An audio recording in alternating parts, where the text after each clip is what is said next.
Cheese and mushroom omelette റെഡിയാണ്.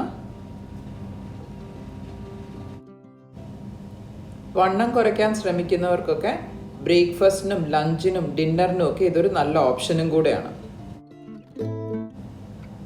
ഓംലെറ്റിന് ആവശ്യമായ 4-5 brown button mushrooms ഇതുപോലെ തിന്നായിട്ട് സ്ലൈസ് ചെയ്തെടുക്കാം.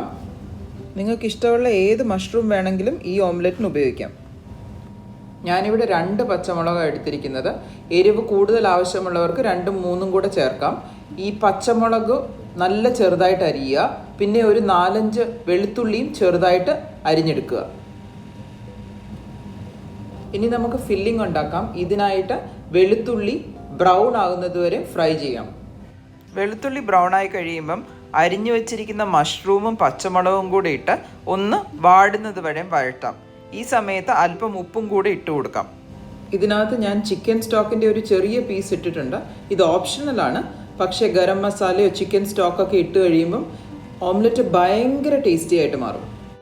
കുരുമുളകിൻ്റെ ടേസ്റ്റ് ഇഷ്ടമാണെങ്കിൽ ഇപ്പോൾ ഒരു 1/4 ടീസ്പൂൺ പൊടിച്ച കുരുമുളകും കൂടെ ചേർക്കാം. അപ്പം ഈ മഷ്റൂം നല്ലതുപോലെ വെന്തിട്ടുണ്ട്. ഇനി ഈ ഫില്ലിംഗ് എടുത്ത് മാറ്റി വയ്ക്കാം. ഇതിലോട്ടൊരു ചെറിയ പീസ് ചീസും കൂടെ ചേർത്ത് നല്ലതുപോലെ ഇളക്കി വയ്ക്കാം. ഈ ഓംലെറ്റ് ഉണ്ടാക്കാനായിട്ട് 2 മുട്ടയാണ് ഞാനിവിടെ എടുത്തിരിക്കുന്നത്.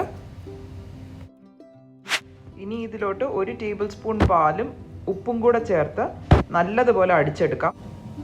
പാലൊഴിക്കുന്നത് ഓംലെറ്റ് സോഫ്റ്റ് ആവാൻ വേണ്ടിയിട്ടാണ്. ഓംലെറ്റ് ഉണ്ടാക്കാനായിട്ട് പാനിലോട്ട് എണ്ണ ഒഴിച്ച് നല്ലതുപോലെ ഒന്ന് സ്പ്രെഡ് ചെയ്തെടുക്കാം. ഇനി ഇതിലോട്ട് അടിച്ചു വച്ചിരിക്കുന്ന മുട്ടയും ഒഴിച്ച് ചെറുതായിട്ടൊന്ന് സ്പൂൺ കൊണ്ട് ഇളക്കി കൊടുക്കാം. ഇങ്ങനെ ഇളക്കി കൊടുക്കുന്നത് ഓംലെറ്റിൽ ലെയേഴ്സ് ഉണ്ടാകാൻ വേണ്ടിയിട്ടാണ്.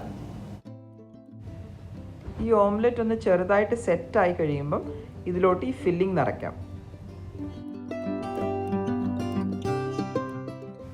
ഓംലെറ്റിൻ്റെ ഒരു സൈഡ് ഫില്ലിങ്ങിൻ്റെ മുകളിലോട്ട് മടക്കി വയ്ക്കാം. ഒരു 30 സെക്കൻഡ്സ് ഇങ്ങനെ ഇരിക്കട്ടെ. ഇനി ഇത് മറിച്ചിട്ടിട്ട് 30 സെക്കൻഡ്സും കൂടെ നമുക്ക് വെയിറ്റ് ചെയ്യാം. Cheese and mushroom omelette ready ആയിരിക്കുകയാണ്. ഇനി നമുക്കിത് പ്ലേറ്റിലോട്ട് മാറ്റാം. ഈ റെസിപ്പി ഒന്ന് ട്രൈ ചെയ്ത് നോക്കിയിട്ട് അഭിപ്രായങ്ങൾ തീർച്ചയായും അറിയിക്കുക.